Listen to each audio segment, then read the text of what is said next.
Hello, in this video I want to show you how to manage date and time settings on Samsung Smart TV.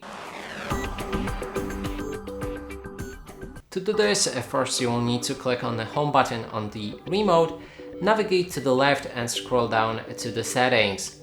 Inside select all settings, then go for general and privacy. Right here we can find system manager and there's a time. Here you can adjust your clock time with manual settings. There's also date, or it's recommended to put it on auto, and that way it will automatically detect your date and time and won't cause any network problems.